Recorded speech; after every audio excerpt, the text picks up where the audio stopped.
നിങ്ങൾക്കറിയാവുന്ന കാര്യമാണ് America WHO നിന്ന് പിന്മാറി. ഇന്നത്തെ ഒരു അനൗൺസ്മെൻ്റ് ഉണ്ട്. അർജന്റീനയും പിന്മാറി. അർജന്റീന $9 മില്യൺ കൊടുക്കുന്നത് മാൻഡേറ്ററി ആയിട്ട് എല്ലാ വർഷവും അഡീഷണലായിട്ട് പ്രോജക്റ്റ് വൈസ് പല രാജ്യങ്ങളിലും WHO പല പ്രോജക്റ്റിനും കൂടെ കൊടുക്കുന്നുണ്ട്. അത് ഡിപ്പെൻസ് ഓൺ ആണ്. എല്ലാം കൂടെ ചേർന്ന് ഇവർ കൊടുക്കുന്നത് ഒരു വർഷം ഏകദേശം $25 മില്യൺ അപ്പുറമാണ് അവർ കൊടുക്കുന്നത്. ഇനി അടുത്ത പോയിന്റിലോട്ട് വരാം. എസാൽവഡോർ അവർ പറഞ്ഞു കഴിഞ്ഞു അവരും പിന്മാറാൻ പോവുകയാണ്. ലോകത്ത് പുതിയ ഡെവലപ്മെൻറ്റ് നടക്കുകയാണ് അമേരിക്ക പിൻവലിച്ചതിന് പുറമിൽ. അതായത് ഗ്ലോബലായിട്ട് പല രാജ്യങ്ങൾ 10ഓളം രാജ്യങ്ങൾ ഫെബ്രുവരിയിലും മാർച്ചിലുമായിട്ട് WHO നിന്ന് പിന്മാറാൻ പോവുകയാണ്. ഏതാണ്ട് WHO കാര്യം കഴിയാറായി. അപ്പം ഇതിനകത്ത് വളരെ ഇമ്പോർട്ടൻ്റ് ആയിട്ടുള്ള ചില വാർത്തകൾ വരുന്നുണ്ട്. സോഷ്യൽ മീഡിയ ട്വീറ്റുകൾ വരുന്നുണ്ട്. മറ്റുള്ള ചെറിയ പത്രങ്ങൾ റിപ്പോർട്ട് ചെയ്യുന്നുണ്ട്, വെബ്സൈറ്റുകൾ. അമേരിക്ക മുൻകൈ എടുത്ത് മറ്റൊരു ഗ്ലോബൽ ഹെൽത്തുമായിട്ടൊരു ഓർഗനൈസേഷൻ ഉണ്ടാക്കും. അത് അമേരിക്കയ്ക്കാണ് അതിൻ്റെ പൂർണ്ണമായിട്ടും ആധിപത്യം ഉണ്ടാകുന്നത്. മറ്റ് പല രാജ്യങ്ങളും കാണും.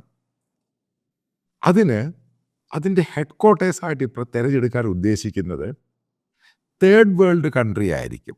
അതായത് യൂറോപ്യൻ രാജ്യം ആയിരിക്കുകയില്ല. അത് പ്രധാന പോസിബിലിറ്റി കാണുന്നത് ഒന്നില്ലെങ്കിൽ സൗദി അറേബ്യ അല്ലെങ്കിൽ UAE. ഇതുമായിട്ട് ബന്ധപ്പെട്ട് സൗദി അറേബ്യ പുതിയ സിറ്റി, നിയോം എന്ന് പറയുന്ന പുതിയ സിറ്റി ഉണ്ടാകും. അവിടെ ആയിരിക്കും ഇതിൻ്റെ ആസ്ഥാനമെന്നും പറയുന്നു. ട്രംപ് ഭയങ്കര ബുദ്ധിപരമായിട്ടാണ് കളിച്ചിരിക്കുന്നത്. കാരണം ഇതേപോലെ തേർഡ് വേൾഡ് കൺട്രിയിലോട്ട് ഇത് പോകുമ്പോൾ ഇതിനെ പിന്തുണയ്ക്കുന്ന ഇസ്ലാമിക രാജ്യങ്ങൾ മുഴുവൻ ട്രംപിൻ്റെ കൂടെ പോകും. ചെറിയ രാജ്യങ്ങളും ട്രംപിൻ്റെ കൂടെ പോകും. പിന്നെ യൂറോപ്യൻ രാജ്യങ്ങൾക്ക് പ്രസക്തിയില്ലാതാവും. ഇറ്റ്സ് എ മാസ്റ്റർ സ്ട്രോക്കാണ് ഈ സംഭവം. അപ്പം അങ്ങനെ വന്നു കഴിയുമ്പോൾ WHO എന്ന് പറഞ്ഞ് വെടിയേറുന്നു പോകും. ഒന്നാമത് അമേരിക്ക പിന്മാറിയപ്പോൾ തന്നെ അത് ഏകദേശം തീർന്നു. അപ്പം ഇതേപോലെ തേർഡ് വേൾഡ് കൺട്രിയിൽ അമേരിക്കയും മറ്റുള്ള രാജ്യങ്ങളും അത് ഈ സൗദി അറേബ്യയിലും UAE-യിലും, കാരണം സാധ്യത കൂടുതൽ സൗദിയിലാണ് അതിൻ്റെ ഹെഡ് ക്വാർട്ടേഴ്സ് വരാൻ പോകുന്നത്.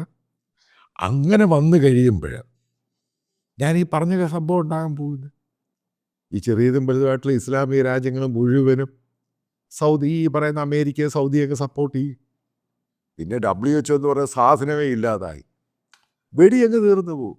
ഇതേപോലെ തന്നെ സംഭവിക്കും UN-ൻ്റെ പല സംഭവങ്ങളും.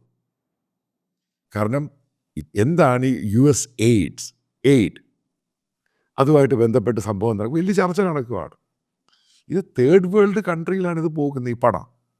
അപ്പോൾ അവിടെ പോയി കഴിയുമ്പോൾ അവിടെ റാഡിക്കൽസിനും ഇസ്ലാമിക റാഡിക്കൽസിനും ലെഫ്റ്റ് റാഡിക്കൽസിനുമാണ് ഇതുകൊണ്ട് പ്രയോജനം. ഇവർക്ക് മാസശമ്പളം കൊടുത്തിട്ട് ഓരോ പ്രോജക്റ്റുകൾ ഉണ്ടാക്കുന്നു. അതായത് നിങ്ങളറിയാം, കള്ള NGO ഉണ്ടാക്കി ഫണ്ട് അടിച്ച് മാറ്റുന്ന പരിപാടിയാണിത്. അതിനെ ഇപ്പോൾ ആദ്യമായിട്ട് കയറി എലോൺ മസ്ക് മോണിറ്റർ ചെയ്യാന്നുണ്ടെങ്കിൽ അമേരിക്കൻ ട്രഷറിൽ എന്തോ അതിൻ്റെ ഡീറ്റെയിൽസ് വേണം, ക്ലാസിഫൈഡ് ആയിട്ടുള്ളത്. അപ്പം അതിൻ്റെ സംഭവങ്ങളിലൂടെ ഈ പറയുന്ന വേൾഡ് ഹെൽത്തിന് പുതിയതായിട്ട് വരുന്ന ഓർഗനൈസേഷൻ്റെ അകത്ത് കയറി വരും. അതായത് പണവും ഉണ്ട്, തേർഡ് വേൾഡ് കൺട്രിയാണ്. കാരണം അമേരിക്കയ്ക്ക് ഇപ്പോഴും കിട്ടുന്നതിനേക്കാൾ കൂടുതൽ റെസ്പെക്റ്റ് ഇസ്ലാമിക രാജ്യങ്ങളിൽ നിന്ന് കിട്ടും. ഉറപ്പായിട്ടും അമേരിക്കൻ എയ്ഡ് ആണെങ്കിലും ഈ WHO സംഭവങ്ങളെല്ലാം പോകുന്നത് പട്ടിണി രാജ്യങ്ങളിലോട്ടാണ് കൂടുതൽ. പല റിസർച്ചുകളും പല അസുഖങ്ങളുടെ ഈ സംഭവമൊക്കെ ഉണ്ടാകുന്നത്. പിന്നെ അതുമായിട്ട് ബന്ധപ്പെട്ട് ചില റിസർച്ചും പരിപാടിയൊക്കെ ഉണ്ട്. ഈ WHO പറ്റി നേരത്തെ ഭയങ്കര സംഭവമായിരുന്നു. ഈ പാൻഡമിക്കാണ് ബേസിക്കലി ഇവർ വെറും ഊളന്മാരാണ് തെളിഞ്ഞത്. ചൈന പറയുന്ന രീതിയിലൊന്ന് പോവുക. ഇപ്പോൾ ചൈന പറഞ്ഞ് ചൈന സഹായിക്കുമെന്ന്, ചൈനയൊന്നും സഹായിക്കാൻ പോകുന്നു. ഇത്രയും എമൗണ്ടൊക്കെ ചൈന അവിടെ സഹായിക്കുന്നു. കാരണം ഹ്യൂജ് എമൗണ്ട്, ഏകദേശം 500 ബില്യൺ അടുത്ത് കണ്ടുവരുന്നുണ്ട്. അത്രയും ചൈന എങ്ങനെ സഹായിക്കാൻ പറ്റും? കാരണം അമേരിക്കൻ ഗവൺമെൻറ് മാത്രമല്ല, അമേരിക്കയിലുള്ള കോർപ്പറേറ്റ്സ് ഉൾപ്പെടെ ഏകദേശം 500 ബില്യൺ അടുത്താണ് WHO കൊടുക്കുന്നത്. ഈ എമൗണ്ട് എല്ലാം കൂടെ ഈ സൗദി വരുന്ന ഇതിൻ്റെ അകത്ത് വന്നു കഴിഞ്ഞാൽ സൗദിയുടെ ഒരു പിക്ചർ അങ്ങ് മാറും. അതായത് ഹാർഡ് കോർ ഇസ്ലാം ആ സംഭവം മാറും. ഒന്നാം സൗദി അറേബ്യ വരാൻ പോകുന്ന വേൾഡ് കപ്പ് ഹോസ്റ്റ് ചെയ്യാൻ പോവുകയാണ്. കാരണം അവർക്കൊരു കാരണം സൗദി അറേബ്യ വല്ലാത്തൊരു റിഫോംസിലോട്ട് പോയിക്കൊണ്ടിരിക്കുകയാണ്. കാരണം സ്ട്രിക്റ്റ് ആയിട്ടുള്ള സംഭവങ്ങളെല്ലാം മാറ്റി എല്ലാ ആളുകൾക്കും എല്ലാ മതസ്ഥർക്കും മെക്കയുള്ള ഒഴികെയുള്ള സ്ഥലങ്ങളിൽ പള്ളികളോ ആരാധനാലയങ്ങളോ തുടങ്ങാം. അതായത് വളരെ ഫാസ്റ്റായിട്ട് ചേഞ്ച് ചെയ്യുകയാണ്. അതിനകത്ത് ഇപ്പോൾ WHO അമേരിക്ക നേതൃത്വം കൊടുക്കുന്ന ഹെൽത്തിൻ്റെ ഒരു പുതിയ സംഘടനയുടെ ഹെഡ് ക്വാർട്ടേഴ്സ് സൗദിയിൽ വന്നു കഴിഞ്ഞാൽ അതോടുകൂടി അതിൻ്റെ ഒരു ജനാധിപത്യ സ്വഭാവവും അപ്പം ഒരു ഗ്ലോബലായിട്ടുള്ള അക്സെപ്റ്റൻസ് കിട്ടും. ഒന്നാമത് അവിടെ ഒരു രാജകീയ ഭരണമാണ്. പക്ഷേ ഇപ്പോഴത്തെ ആ ഭരണാധികാരിക്ക്, അതായത് മുഹമ്മദ് ബിൻ സൽമാൻ, അതായത് ക്രൗൺ പ്രിൻസ്, അയാൾക്ക് കിട്ടുന്ന ഏറ്റവും വലിയ അംഗീകാരമാണ് ഗ്ലോബലായിട്ടുള്ള രാജ്യങ്ങൾ. ഓയിൽ മാത്രമല്ല, ഞങ്ങൾ മറ്റുള്ള ഫീൽഡിലുമുണ്ട്. ഇതിനകത്ത് അറിയാൻ സാധിക്കുന്ന അമേരിക്കയിലുള്ള പല യൂണിവേഴ്സിറ്റികളുടെ ക്യാമ്പസുകൾ ഈ പുതിയ സിറ്റിയിൽ തുടങ്ങുന്നത് കംപ്ലീറ്റ് ആയിട്ട് ഈ ഹോളി ലാൻഡിലോ അത് സംഭവം ഫുള്ളായിട്ട് ഒരു യൂറോപ്യൻ അമേരിക്കൻ സിറ്റി പോലെ ഉണ്ടാകുന്നത്. അതുമായിട്ട് ബന്ധപ്പെട്ട് ഒരു മാഗസിനിൽ വന്ന റിപ്പോർട്ടിലാണ് ട്രംപിൻ്റെ പ്രോമിസ് കൊടുത്തിരിക്കുന്നത്. അവരായിരിക്കും അമേരിക്കൻ്റെ ഇനിഷ്യേറ്റീവ് എടുത്തിട്ട് ആ സിറ്റിയെ വലുതാക്കിയിട്ട് ഇതേപോലെയുള്ള സംഘടനകളുടെ ആസ്ഥാനം അവിടെ കൊണ്ടുവരുമ്പോൾ സൗദിയുടെ ആ പ്രതിച്ഛായ മുഴുവനും മാറും. ഞാൻ നേരത്തെ പല ആവർത്തി പറഞ്ഞിട്ടുണ്ട്, ഇപ്പോഴത്തെ റൂളറും ട്രംപുമായിട്ടുള്ള ബന്ധം വളരെ അടുപ്പമാണ്. കാരണം ഇതിനകത്ത് പോയിൻ്റുണ്ട്. ഇപ്പോൾ സൗദി പറഞ്ഞവന് 600 ബില്യൺ ഇൻവെസ്റ്റ് ചെയ്യും അമേരിക്കയിൽ. ഇപ്പോൾ ട്രംപ് പറഞ്ഞത് പറ്റില്ല, ഒരു 1 ട്രില്യൺ ആകണം. അതേപോലെ തന്നെ ഈ ക്രൂഡിൻ്റെ വില കുറയ്ക്കണം. നേരത്തെ ബൈഡൻ പറഞ്ഞ സമയത്ത് ക്രൂഡിൻ്റെ വില കുറയ്ക്കാൻ പറഞ്ഞപ്പം അവിടുത്തെ ഭരണാധികാരി കംപ്ലീറ്റ് ആയിട്ട് റെഫ്യൂസ് ചെയ്തതാണ്. പക്ഷേ ട്രംപ് പറഞ്ഞു കഴിഞ്ഞപ്പോൾ അയാൾ സൈലൻ്റായി. കാരണം പേഴ്സണൽ ബന്ധമാണ്.